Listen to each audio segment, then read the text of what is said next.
Hello everyone, welcome to StudyIQ IAS English channel. My name is Shubham Sagar and today we'll talk about lecture 22. In this UPSC 2025 prelims crash course, we have to talk about Mughals. Mughals in general, they are a big topic. Although NCERT has removed major portion of it, but still they are very important from our exam perspective, from UPSC perspective, UPSC prelims 2025 perspective. So this is the second part which we are discussing today related to Akbar. In the previous lecture we have talked about Babur, Humayun and Sur dynasty. So today we'll talk about certain aspects of Akbar's reign. We have to talk something more related to Akbar in the next lecture. So there will be 4 parts of Mughals because they are that big and we have to talk about them, and then after we are done with all the 4 parts, we'll talk about later Mughal rulers and successor states of Mughals. So in later Mughal rulers is one of the most hated areas of medieval history. Some part also goes into the modern history domain there. So we have to talk about it, and we will talk in such a way that you don't forget about later Mughal rulers and then other successor states. So in the previous lecture, what has happened was at the end, due to some technical issues, these questions we were not able to see. So let's start today's session with the questions which were supposed to be done in the previous lecture only. So this is a PYQ asked in 1998 related to chronology. As our Honorable Minister Sir says, you have to understand the chronology. So you have Tughlaqabad Fort, Lodi Garden, Qutub Minar, Fatehpur Sikri, and you have to arrange them in correct chronological order. A3142, B3124, C1324, D1342. So what do you think is the correct answer? Whatever you feel like is the correct answer, you can pause me right now and you can write your answer in the comment section. See, sometimes what happens, you may feel like, sir, you have not yet talked about Fatehpur Sikri because we have to start from Akbar today. But the point is, you can use your, you can deduce the answer of this question if you think a little bit, use a little bit of common sense. But as they say in exam such scenarios, pressure is so much that you will not encounter common sense that commonly. As they say, common sense is not that common. So Tughlaqabad Fort, Lodi Garden, Qutub Minar and Fatehpur Sikri. Qutub Minar associated with Qutubuddin Aibak, Qutubuddin Bakhtiar Kaki Iltutmish. So that means it is associated with slave dynasty, And then Tughlaqabad Fort, Tughlaq dynasty. As the name suggests, you can eliminate some option. Lodi Garden, Lodi dynasty. And Fatehpur Sikri, Mughals. So if you just follow this particular chronology as well, you will get the answer. The answer is 3124. So not that tricky question. Even if you don't know much about them, even if you just know the chronology, you will be able to solve these questions, Next question for you, assertion and reason. Assertion, reason, both A and R are true, R is correct explanation. Both A and R are true, R is not the correct explanation. See, A is true, R is false, A is false, R is true. What according to you is correct? See, Sufism, we have talked about Sufism, we have talked about NCERT, we have talked about this particular Chishti order, how these order or silsilas, they used to take their names mainly from their founders, but there are certain exceptions. So I am hoping that you will get this question correct. Sponsor and the most prominent figure of Chishti order of Sufis in India is Khwaja Moinuddin Chishti, and that is actually correct. Moinuddin Chishti, who is also known as Moinuddin Sizdi, he is one of the most prominent, if not the most prominent Sufi saint, So A is correct. So let's eliminate some option. D is false. So eliminate D, you're left with A, B and C. Chishti order takes its name from a village Chishti in Ajmer. See, this is a question where there are different parts to it. The first part, Chishti order takes its name from a village Chishti, that is correct. But that village Chishti is not in Ajmer, bro. That is in Afghanistan. That we have discussed in NCERT. So please keep that particular point in mind. So this reason is false then because of this Ajmer word. If they would have used the word, Afghanistan, it would have been correct. So the answer is A is true, but R is false. Tricky question, but ideally you should have done this particular question because we have talked about it, Fine. Now, let's talk about Mughals, let's talk about Akbar, and in the previous lecture, we have talked about Babur, we have talked about Humayun, in between Sur dynasty came, we talked about them. There are certain issues related to Sur dynasty, there are certain confusion, we talked about it related to Grand Trunk Road. It was not like there was no Uttar Path earlier, there was Uttar Path, but it was refurbished or it was, reorganized, made better and given the name Grand Trunk Road. Fine. So now let's talk about Akbar, a big topic. We have to, because there are different aspects related to Akbar. You have to talk about his Rajput policy, you have to talk about Mansabdari, Jagirdari system. So when we are talking about Akbar, we are also talking about, Mughal administration per se, Mansabdari, Jagirdari. We have earlier also talked about Mansabdari, Jagirdari. Then what else? Rajput policy, Mansabdari, Jagirdari. Then revenue policies, Aine Dehshala system, Zabt system. What are these systems? So there are so many things we have to talk about related to Akbar, his earlier reigns, then his succession means, annexation policy, how he annexed different territories. In this, we have talked about one particular dimension related to Akbar. What was that one particular dimension? We have talked about his expeditions which started after 1590s in southern India related to Deccan Sultanate, why that happened. So we have to talk a lot of things related to Akbar, which in turn will tell you a lot about Mughals. Because if you talk about Mughals, one, like Akbar is very important, Aurangzeb is very important, but even more than Aurangzeb, Akbar is very important. You cannot forget Akbar. Fine. So what is the story? 1556 to 1605 was his reign. Humayun died, fell from a library. In the previous lecture, we have seen so many such unfortunate incidents or accidents which have happened. Fine. Then we have also talked about Sur dynasty. Sur dynasty, they ruled from 1540 to 1555 AD and they had 7 rulers. From 1540 to 45, you have Sher Shah Suri. Then from 1545 to 1554, you have Islam Shah. And from 1554 to 1555, you have, almost 5 more rulers.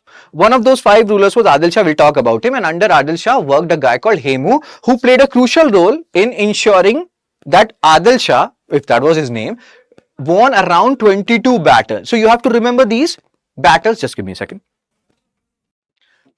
Okay, sir and ma'am. So 1540 to 55. Okay, and 50. So we please understand this. Hemu was one of the most brave general which any Sur dynasty ruler could aspire for. He won 22 battles. In fact, most of the people, when they talk about Mughals, when they talk about, so they Akbar, they talk about second battle of Panipat. But you have to understand, Hemu defeated Akbar, Bairam Khan, his regent, before this battle of Panipat, which was known as Battle of Delhi. Not many people know about it. And then he took the title of Vikramaditya. But after some months, this battle of Panipat happened. And unfortunately, you can see he was almost on the point of victory here also after Battle of Delhi. But an arrow pierced his eye and he became unconscious. And then Akbar told others to just, sever his head. And that's what happened. He died. So Battle of Delhi, if they give you this particular statement, Hemu defeated Akbar in the Battle of Delhi. Many people don't know about this particular Battle of Delhi. So keep this particular Battle of Delhi in your mind. Hemu, he also took the title of Vikramaditya. So this is Hemu Vikramaditya.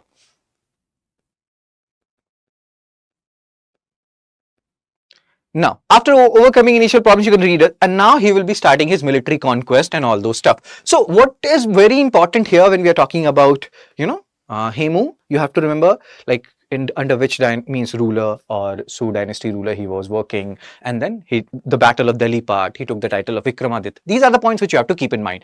Now, when Akbar is ruling, or this particular period, again, you can compare it with, Delhi Sultanate, what was happening during the period of Kutubuddin Aibak, then Iltutmish consolidated. So Babur and Humayun has gone. Akbar has been left to deal with so many people. Rajputs, Afghans. We have talked about their origin, Sayyid, Lodi, etc. And then what happened, Roh region, Rohilkhand. Deccan and South India, you have Deccan Sultanate, about whom we have discussed a little bit earlier. Rajputs, they are there. Sishodiyas of Mewar, etc. Now, what is this RMG?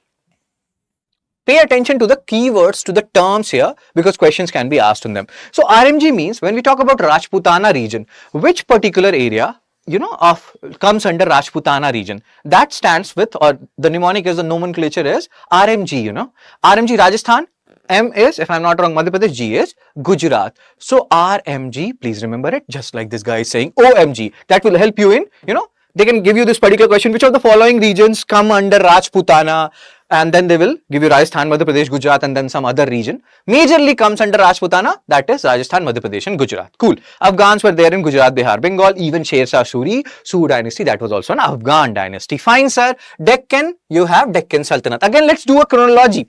1556, 9 years after this particular battle, 1565. Battle of Talikota will happen, where Vijayanagar Empire will be annihilated and Hampi will be ransacked. So all these things you have to understand. Again, the question they can ask that, this particular Battle of Talikota happened and during the reign of Akbar. So you'll be like, why Akbar? This statement is correct or not? Yes, it is correct. When Battle of Talikota was happening in the south, at that time, Akbar was ruling the north part. Fine. So this is the part which you have to keep in mind. Good, sir. Let's move on. Then they can even ask you these questions. Was, Krishna Dev Roy a contemporary of Akbar? So you will be saying no, Krishna Dev Roy was a contemporary of Babur, not Akbar. So this is the extent of Akbar's empire. You can see in the previous lectures when we have talked about Deccan Sultanate, we have talked about Ahmednagar, we have talked about Chand Bibi, who was there, who was like born in Ahmednagar, married to Bijapur prince, but came back to Ahmednagar when Akbar attacked Ahmednagar. So not all portions of Ahmednagar were under the empire of Akbar. That's what you have to understand. But you can see the extent. Afghanistan, etc. All these areas are under his control. And then Aurangzeb will complete this whole conquest of South, which will be very similar to MBT's conquest. When this conquest happened, revolts happened, Vijayanagar Bahmani kingdom emerged. And when Aurangzeb went south, then Mughal empire was weakened, later Mughal rulers happened. So many things you can learn from history when you are comparing all these dynasties. Cool. So Akbar 1556 to 1605 annexation. Here you don't have to remember all these things, where he went first. Again, there is lots of similarity when we talk about Samudragupta, when we talk about, Alauddin Khilji stages of annexation, and when we are talking about him, first stage, Gwalior, Jaunpur region, Western India, Eastern India. Slowly and gradually he's going further and further apart from his Delhi region, and he's going eastward, westward, northward. And then when he has captured these regions, by 1590s, he will start thinking about capturing the Deccan region, the South region, and the Deccan Sultanate. Why? There is a question which has been asked a lot in mains. Why does he want to capture Deccan Sultanate? What are the major reasons? You can think about it. Again, you can pause me right now and you can write those answers in the comments section. Why he wanted to capture these, we'll talk about in the subsequent slides, why he wanted to capture Deccan Sultanate so bad. During this consolidation phase, he has to face a number of rebellions. Obviously, it's not like if you go and you want to capture them, they will be like, yes, please capture us. We want to be captured. मैं फना होना चाहता हूँ. No, nobody will be telling that they want to get fana and they want to get annihilated. Nobody will say. So rebellions will happen. So this is but obvious. Let's talk about Afghans are anyway. So, they have so much independence rooted in their bloods.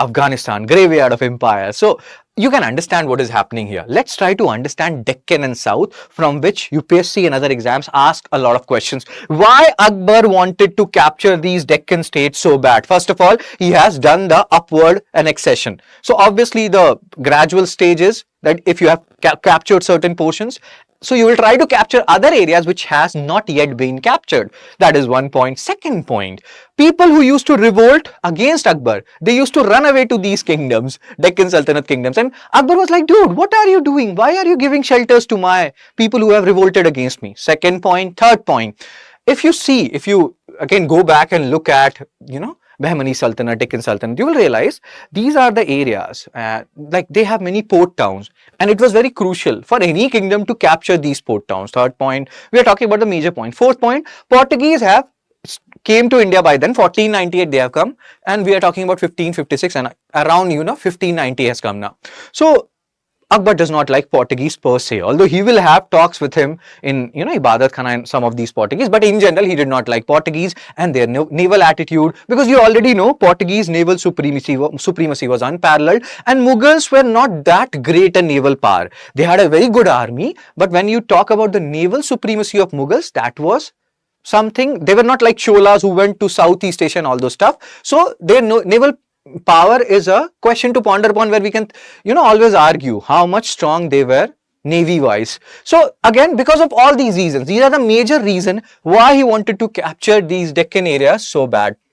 Deccan rulers should accept his overlordship. First of all, I am the overlord of this particular area, so you should also accept my subordination. First point, rebels, we have talked about this, often took the refuge in these Deccan states. Third, internal conflict among Deccan states. We have talked about how Alia Ramaroy used to play one kingdom against the other, because of which finally these dynasties, they realized what was being done by Vijayanagar and Sangam Saluva Tuluva Adavidu dynasties, King Alia Ramaroy, and then they fought against him in a combined manner. So all these internal conflict also allowed, was more like an invitation for Akbar that I can intervene, they are not united. So anyway, they cannot, give me maximum casualties or something because I am stronger than them. And that is actually the reality. If let's suppose a scenario when they are all united, even then they would not have challenged this mighty Mughal empire, or maybe they would have. Again, we can always, argue about it. To protect the trade route towards the Gujarat seaports, we have, again, if you see their reign also, they have so many port towns,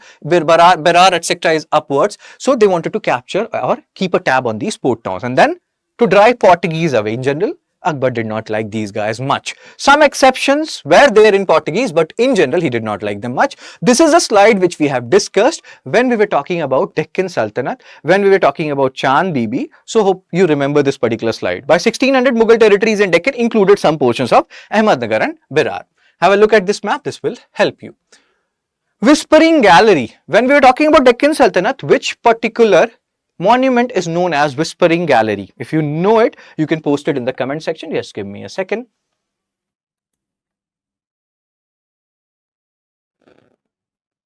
Cool. So now let's talk about formation of Shubhas, administrative reorganization. There were different provinces and these were known as Subhas. 3 new Subhas were added. You don't have to remember. See, when you're seeing these slides, you don't have to remember 12 Subhas, then 15 Subhas. No. UPSC is not going to ask you, there were 16 Subhas or 17 Subhas. Maybe I'm saying they are not going to ask, and this year they asked this because you never know with UPSC, but generally they don't ask the numbers. What you have to understand is what were provinces called in, during the period of Mughals. So that you have to understand, Subhas, that's it. And when Berar, Khandesh and some portion of Ahmednagar were made a Subha, that is not important. Just understand, in this particular slide, the most important part is what were provinces called in Mughal Empire? Subha, Subha, Subha. And then Rajput policy. This is very interesting and this you have to understand. So Rajput people are one of the most, heroic people. They have so much valor, they have so much ethics. So this Rajput policy, whatever Akbar adopted, it had its, heritage, or if you go back, many people were earlier also doing this. We'll just take some example. During the period of Alauddin Khilji, he captured Rajput ruler who was from Devgiri, Daulatabad, if you remember. Later on, Muhammad bin Tughlaq made Daulatabad, Devgiri his capital. So he captured that region and he captured that Rajput ruler, or he fought a battle with that Rajput ruler, and then he made him accept his subordination, and all these things happened. And then that Rajput ruler became a trusted ally of Alauddin Khilji, helped him a lot. That paved the way for this particular Rajput policy for later kings. Even Humayun told Akbar before he died that, bro, even though I don't know how true that statement is, that keep Rajput calm with you, because they are one of the bravest lot and they will help you a lot, and that will help both of them. Rajput kingdom will be, in peace, and you will get those people whom you can trust a lot, who will fight for you, who will give their life for you, and you can vouch on them, So it was largely designed to, and again here also there are different stages of Rajput policy. So what are the different stages? 1556 Akbar reign started, So 1556 till 1572, he is continuing the policies of earlier kings, and he is keeping a close look on the Rajput rulers. 1572 to 78, he will extend his arms that, come brother, I can trust you, I think. And then from 1578 to 1605, they will be the sword arms of the empire. Akbar will trust them and they will be like two body, one soul. So this will be the scenario. We'll be the best friends forever because you already know too much. You can forget this second part. Just understand that they are the best friends. So this third stage is Rajputs were treated as partners in the kingdom and were the sword arm of the empire. We'll talk about it. First of all, let's try to understand what is happening and why whatever things are happening the way they are happening. So policy was governed by multiple forces and situations such as struggle for supremacy, autonomy, socio-cultural factors, geostrategic context of the country. Again, just forget the blah blah, just understand what we were discussing earlier. And then there will be Shishodiyas of Mewar who will be an exception, who won't accept Akbar's subordination, and they will keep on, pestering Akbar one way or the other. And that is again a very interesting story. They were, brave, no doubt. So Rajput policy, Akbar's Rajput policy is not his own innovation. That you have to understand. Alauddin Khilji, the story we have discussed, 1590 to 1320. He was the first ruler who postulated an active alliance. Always play safe.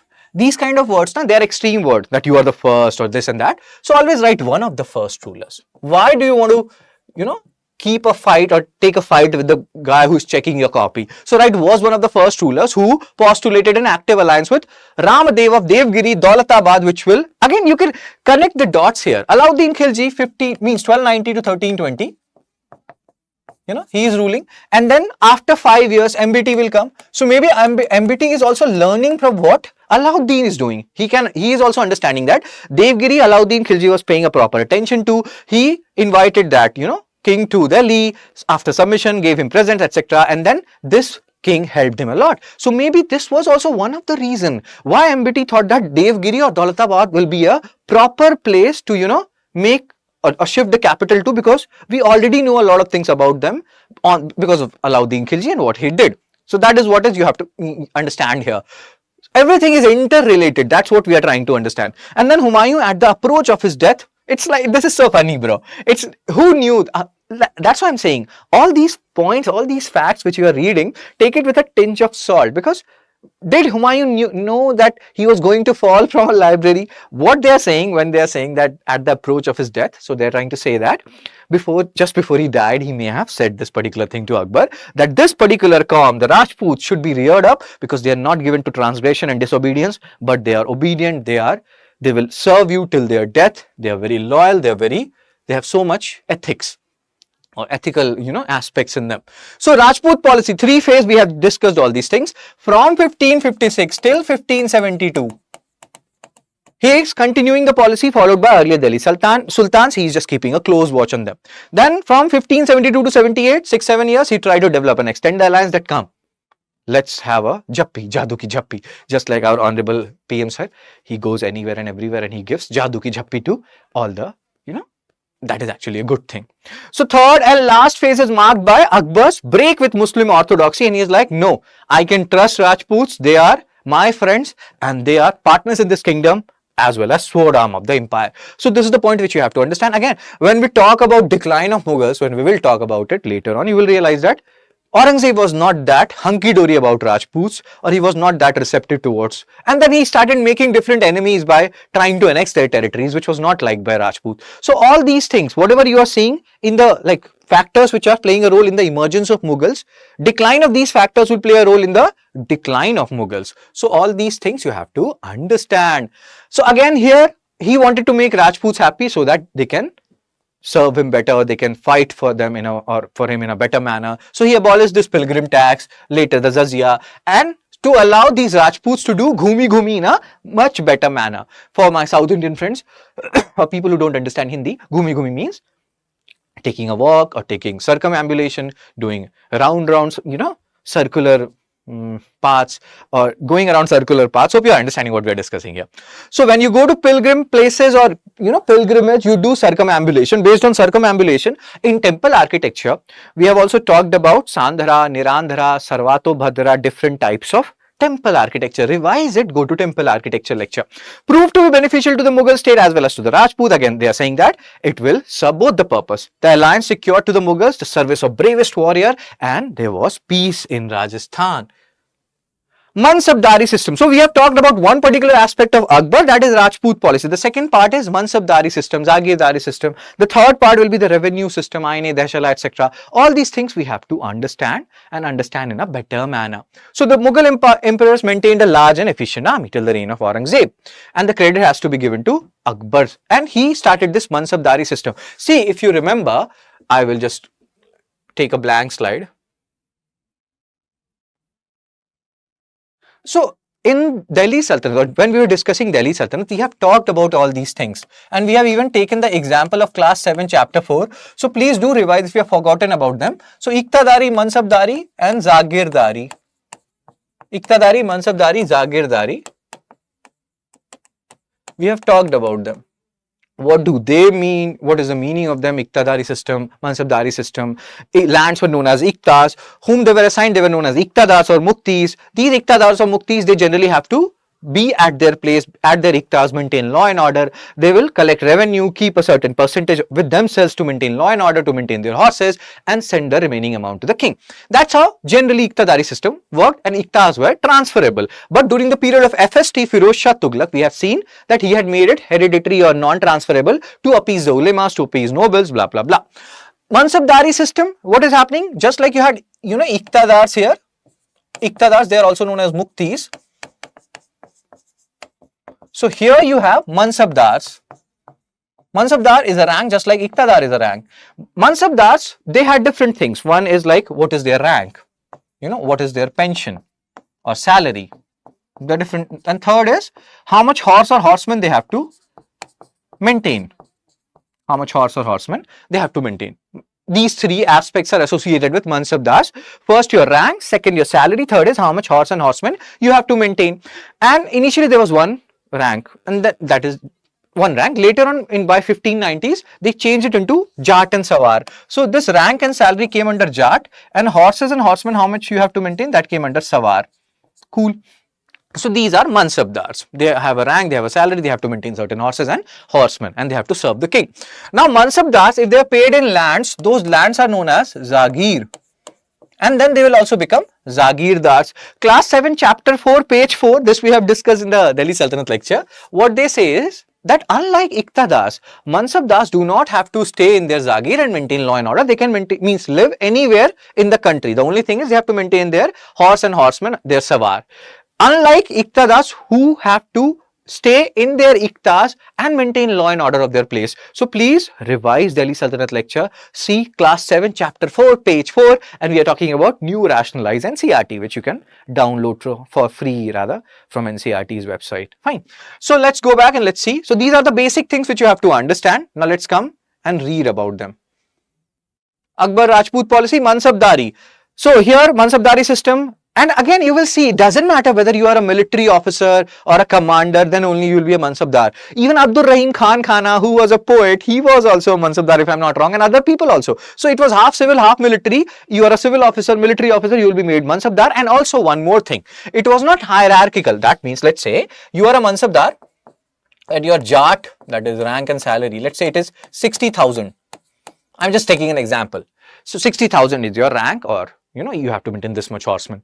And let's say there are Mansabdars whose rank is 6,000. So it doesn't mean that this 6,000 Mansabdars will make one 60,000 Mansabdar, or under one 60,000 Mansabdar there will be 10 6,000 Mansabdar. It was not hierarchical. These lower Mansabdars were not answerable to the upper Mansabdars. So hope you are understanding. It was all independent. We'll talk about it. So Akbar gave Mansabs to both military and civil officers on the basis of their merit or service to the state. Very good. Mansab is a place or position. Now here there are three things: your rank, your salary, and how much horses and horsemen you have to maintain. Status of its holder, official hierarchy, pay, and then the number of horses and horsemen. We'll talk about it. Initially, this Jat and Sawar system was not there. These three nomenclatures were there and only one system. And then later on, they included these two things in the Jat thing. And the last one, how many horses and horsemen they have to maintain, that is Sawar. So under the Mansab system, ranks were expressed in numerical terms like 10 horsemen to 10,000 horsemen and all those. Abul Fazl is saying that 66 grades of Mansabdars were there in his book Aine Akbari. So just like when we were talking about Delhi Sultanate, at that time we have discussed that in Delhi Sultanate, you have to remember Ziauddin Barni, his Tarikh-e-Firoz Shahi, Fatwa-e Jahandari. Similarly, when you are talking about Abul Fazl, you have to remember Aine Akbari. So numerical terms, the lowest unit was 10 horsemen, blah, blah, blah.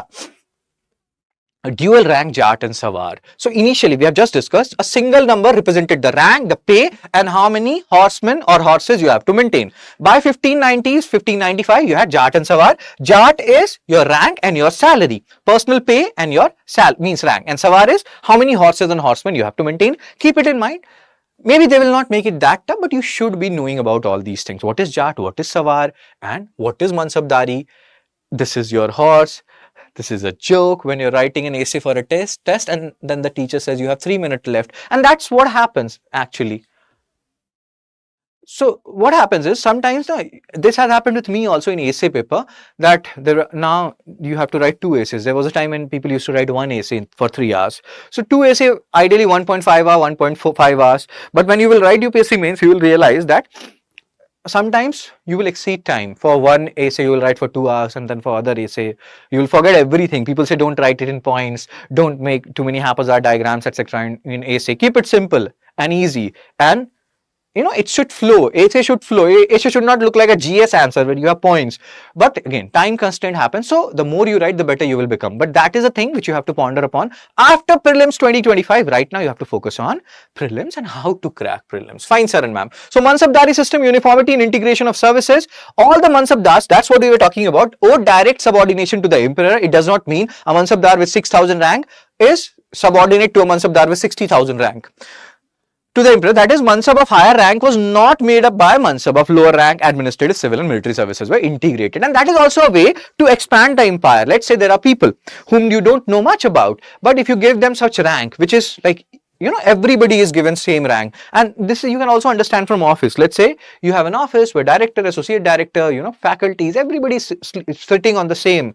There is no difference between them. That creates bonhomie, that brings people together. So Mansabdari was similarly like this. Although, just like, Mansabdari, you have rank. Similarly, you are also here, you have designation. But since the people are at the same level and, nobody is subordinate to nobody, and even though there will be somebody who will be subordinate to somebody, but still there is some amount of equality and people like that. And that's what was likable about Mansabdari system. It expanded the horizon. Rajputs, people who were newly brought into the kingdom, they were given these ranks and they felt like we are on equal terms like other kingdoms are, and we are being given the similar kind of ranks which other kingdoms are getting. So it brought people closer. Instrument of neutralization. System of Mansab was transferable, and this was the case with Iktas also, but what happened during the period of FST Firoz Shah Tughlaq. If you don't know it, go and read about FST in, I think, Delhi Sultanate Part 2. So system of Mansab was transferable, so control was maintained under central authority. Significance of Mansabdari system. So it worked as a device to increase influence in new territory. We were just talking about this, and all these Mansabs, they were like, let's drink some tea, bro. Because if you are in India, you will drink some tea. Tea is one thing which binds us together. So here Mansabs and ranks were one thing which were binding people together. Organization of nobility and military importance. Officers were given Mansabs and they had to associate it. Military obligation, like it was very funny when we were talking about Deccan Sultanate, and at that time Abdur Rahim Khan Kana went to ensure these guys accepted Akbar's subordination. And Abdur Rahim Khan Khana was one of the Navratnas of Akbar, if I am not wrong. He was a poet. So I was very surprised when I saw that he was also acting as a military officer. And that's what happened when you are a Mansabdar, Yes. So when you are a Mansabdar, you do so many things. You are a poet, but you are also a military fighter. So these things, they do matter a lot. Like, again, these things bring people together. Just like we're talking about Abdur Rahim Khan Khana, people will be like, oh sir, you are a poet and you're fighting with us. Again, what pleasure. Let's drink some tea, sir. So that's how people come closer. Hope you're understanding what we are discussing here. Now let's again focus on the keywords, sir and ma'am. Dark Chehra or Huliya system. So this particular Dark Chehra system or Huliya system, we have discussed it during the period of Alauddin Khilji. Branding of horses, Dark and Chehra, Huliya system, branding of people, and to ensure that the soldiers, they are the ones whom they have actually recruited. Branding of horses so that to ensure they have good quality horses to fight the Mongols. All these things, the good things, was done by Akbar to check corruption, which is actually a thing which has to be lauded. Cool. Significance, instrument for creating wider social base. We have talked about all these things, so you can have a look at it. Now, Jagirdari system. People get confused between Iqtidari, Mansabdari and Jagirdari. So please keep these points in mind which we are discussing right now. That this is like Jagirdari is what? Mansabdars, they are paid in Zagir, so they will become Jagirdars. Mughal emperors gave assignment instead of cash salaries. The area assigned were generally known as Jagir or the lands. So here also they are not given the land per se, but the revenue which they can extract from the land. They were non-hereditary. Again, transferable. It was not land that was assigned, but the income revenue from the land. Over a period of time, underwent many changes, and here also there will be certain terms which you have to understand. Zama, Hasil, Pay, Baki, and all those stuff we'll talk about. So, Iqtidari, Mansabdari, Jagirdari done. Now, let's talk about some keywords and terms which people generally hate. Zama and Hasil. Again, if you go back and revise FST Firoz Shah Tughlaq, Delhi Sultanate Part 2, there we have talked about Zama and Hasil. There we have talked about Firoz Shah Tughlaq. So, Zama is just like estimated budget and what you have actually collected. So, estimated is Zama and what you have collected is hasil, pe baki. Now there is another word, like we have talked about khalisa, which was a crown land, you know, and different types of land. We have talked about inam land, and then all these words you have to keep it in mind. Then this is kharaj, which was a land tax. So pe baki, what is pe baki? These are the lands reserved for Jagirs. That means these are the lands which will be assigned later to Mansabdars as Jagir, but they are still not, or they have not yet been assigned. So whatever money they are getting from these lands, that is going to the crown, you know, treasury. That is the basic meaning of Paibaki. So sometimes there is a confusion in Paibaki. So Paibaki sometimes is also referred to those lands which are reserved for Jagirs, which will be later on assigned as Jagirs, or sometimes people also say that the revenue which people were getting from all these lands which were yet not assigned to as Jagirs and which was going to, you know, crown treasury, that was known as Paibaki. So Paibaki was both the land as well as the money which people were collecting from such lands, which in general, you know, you can understand, you can relate it somewhat to Khalisa land or the crown land, but it was not exactly that. Hope you are understanding. So land revenue system, Paibaki done, you know, Jama Hasil, we have talked about it during the period of FST also. So what you may have realized up until now is Akbar is a very shrewd person. He is adopting the best practices which has been done earlier by earlier rulers, and he's seeing, or he's taking the best of all worlds that is actually, or that actually worked wonders for him, you know. So let's talk about his land revenue system. Evolution of revenue system under Akbar. Now here it is Dehshala or 10-year system, and there are so many interesting things which will happen. So he in a way is just extending what Sher Shah Suri was doing, and then later on he will realize that no, something has to be done, something has to be changed, which will be changed around 1579. Up until then he was doing most of the things which was done by Sher Shah Suri. It was a logical evolution of the system of measurement, Japt system, which was adopted by Sher Shah and which was continued by Akbar. What forced him to change this particular policy into Aine-Dehshala system in 1579? We'll have a look at it, and here also you will witness some terms like Kanungos, then Polach, Parati, Khakhar, Banjar. So there are different terms which you have to keep in mind. These terms will come again and again. So land revenue system. After assuming full charge of the administration in 1562, because up until then Bairam Khan was exercising a lot of control, 1556 to 62. Akbar tried to reform the system. He separated the Khalisa land, that is crown land, from Jagir lands, and after an inquiry has been made fine. And apparently most productive lands were included in the crown lands. And again, see this guy, he is confused. Why? Because I will tell you about a particular NCERT chapter.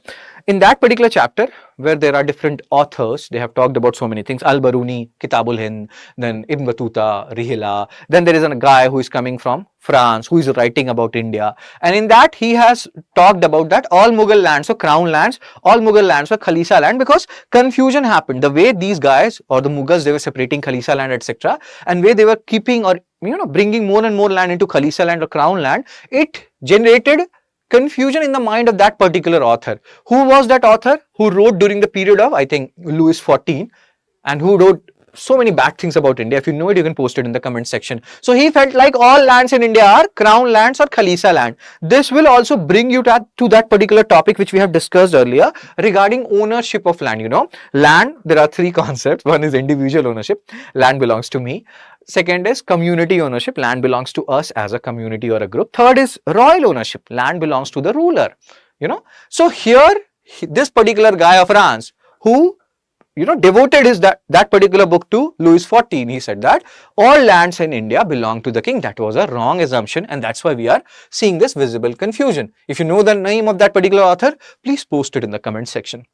So in the initial years, we are not here at the Dehshala system, which will start from 1579. Before that, what was happening, which forced him to, you know, go from Zapt to Aine-Dehshala system. In the 12th year, Raja Todarmal, again, go back and revise. We have discussed about Todarmal, sir, when we were talking about Su dynasty also, that he was working under Sher Shah Suri and he continued to work under Akbar as well. So collection of land revenue from Kanungos. Kanungos are revenue officials. They were also, you know, revenue officials. And these guys were also zamindars of their villages, you know. So Kanungos, revenue officials, and zamindars.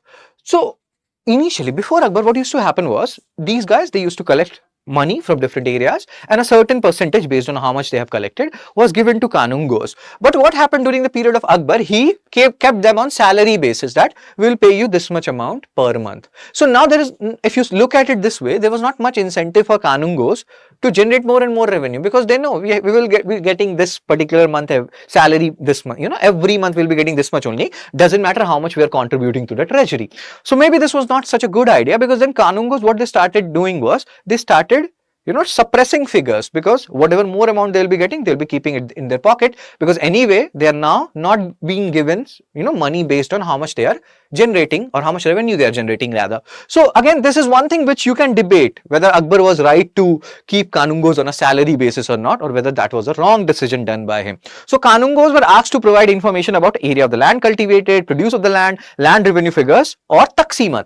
Keep a tab on these words. So they are the revenue officials, they are also the people who belong to that particular area or the village, or sometimes they were zamindars. So they knew about all these things. Initially they used to give correct figures, because the more revenue they will generate, the more money they will get. But that was not happening in the time of Akbar. So on the basis of new data, new estimate of revenue for the empire was made. Instead of a single price list for the whole empire, crop rates began to be converted into cash on the basis of what is the price of rice in a particular region, what is the price of a rice in, let's say, B region or C region. Based on that, taxes were levied. But this system was not generating too much revenue for Mughal Empire. This system was better than the previous one, but proved unsatisfactory for a number of reasons, because Kanungos are not helping. Earlier they were like, dude, if we are generating more revenue, we have more and more money. In the words of Akshay Kumar, paisa hi paisa hoga, we'll have more money. Now they are feeling like we have a salary, we will be getting this much salary, doesn't matter we are giving 100 rupees to the treasury or 1000. So let's tell them that we have generated 100 rupees only, let's generate 200, the rest 100 rupees we'll keep it with ourselves. So that's what started happening. Kanungos, being local zamindars, were not interested in revealing the full actual state of affairs now. Thus neither the crop rates nor the zama based on the record was found to be correct. We can understand their conundrum, why they were doing what they were doing. Also the system of Kankut, and again Taksimat, Kankut, what these words are, keep a tab on it. I will tell you the important words which you cannot forget, like Polaj, Parati, Khakar, Banjar, and those lands, they are important.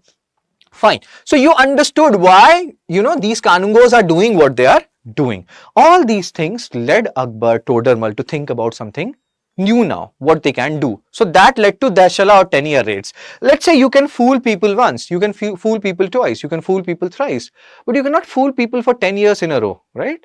That cannot happen. So 10 years average, what they started doing was in this particular Dashala or 10-year system was, they started calculating average for particular lands, that on an average in a 10-year period, how much they are producing. Let's take an average of it, and based on that, let's tax them. This is actually a better method, and that started giving more revenue to the Mughals. So this is a point which you have to keep in mind. So Dashala system, incomplete information, the rapid expansion of the empire aggravated the problem. Kanungos were not helping. This in essence was the background of Dashala or 10-year rates proclaimed in 24th year 1579. So a story started with 1579 when we were talking about revenue policy. Then we went on a flashback mode, that what things necessitated, or that is a tongue twister, necessitated this particular Aine Dashala system, because the earlier system was not working at its optimal best, although it was better than the previous system which has prevailed in the Mughal Empire. Fine.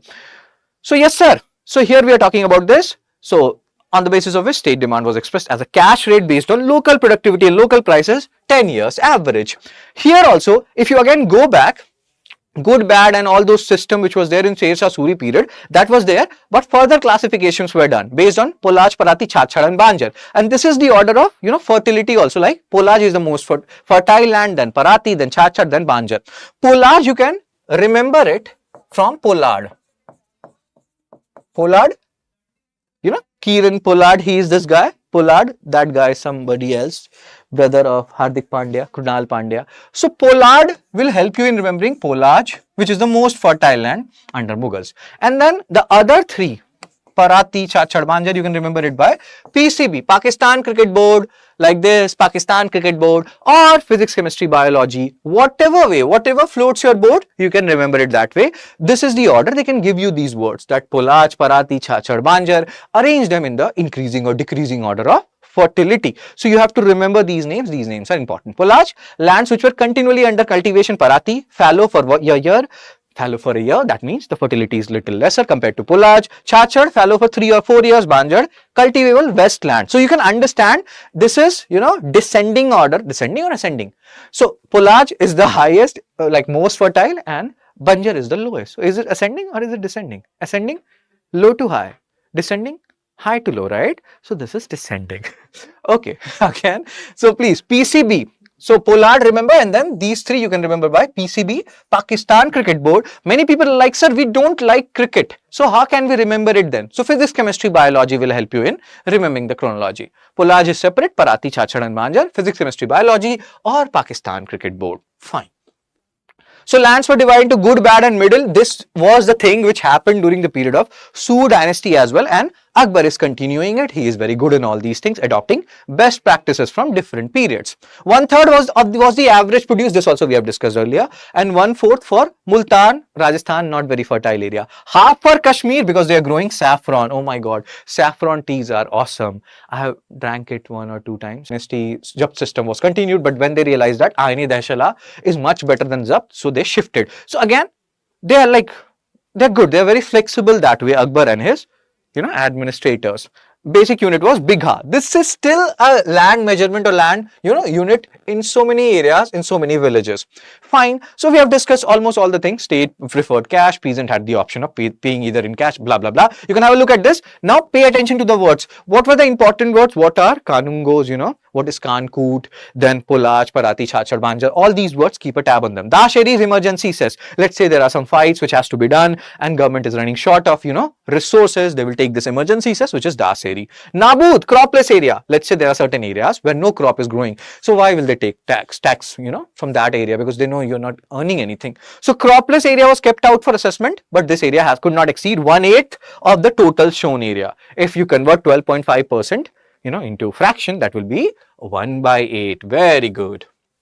So now we are done with the part 2 of this Mughal lecture, Now we'll solve some questions. You will tell me the answers, and then we'll do 2 more parts on Mughals because we have to talk about Akbar religious policy, which we have not talked about in this particular lecture because we had lots of other things to talk about related to Akbar. Akbar is important, and this way we are also talking about Mughal administration, their approach.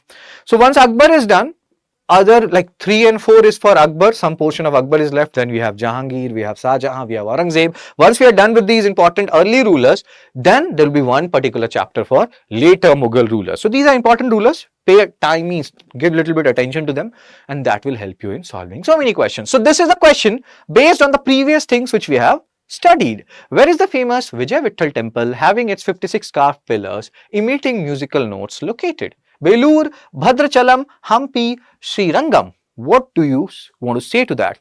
What is the answer of this particular question? Post it in the comment section. The answer is Hampi, Vitthal temple, Virupaksha temple. Vitthal temple is associated with which god? Virupaksha temple is associated with which god? If you know it, post it in the comment section. So Hampi, Vitthal temple. So earlier, Vijayanagar rulers, what they were? They were Vaishnavites or Shaivites. They converted to what? And which particular book talks about this conversion to Shaivites to Vaishnavites or Vaishnavite to Shaivite? That you have to again write it in the comment section. Keep it as interactive as possible. Next question. Which among the following ports was called Babul Makkah, Gate of Makkah during the Mughal period? Calicut, Broch, Cambay or Surat? Babul Makkah, Gate of Makkah. The answer is Surat. Surat is known as Gate of Makkah. From there, people used to go to Makkah for Hajj. Surat. Again, this is a very factual question. Either you know it or you don't, Broch, important. Bharuch, Bhrigu Kacha, that is also a very important port town. So Surat is known as Gate of Makkah because the pilgrimage to Makkah started from Surat. It is familiar for its textile. And again, you can have a look at it. Pay attention to whatever is written here. This is important. Any like UPSC, if they are asking questions on any port towns, etc., they become important from exam perspective and you cannot forget them. Fine. And if you want to get all these PDFs, I am now uploading them on Fun Study with Shubh. Up until now, I think I have uploaded 15 lectures. And so, you can get all these PDFs from this particular Telegram channel, Fun Study with Shubh, because study should be fun. So I'll meet you in the next lecture. We'll have more discussions on more topics which we have still not discussed. Whatever doubts or queries you have, you can post it in the comment section also, like whatever issues you are facing, or let's say I see the comment section. So whatever doubts you have, whatever things you did not understand, or any query related to UPSC Prelims 2025, post it in the comment section. I will take them in the next lecture also. When I'm taking it tomorrow, I generally see the comments, and then I will resolve those doubts of yours.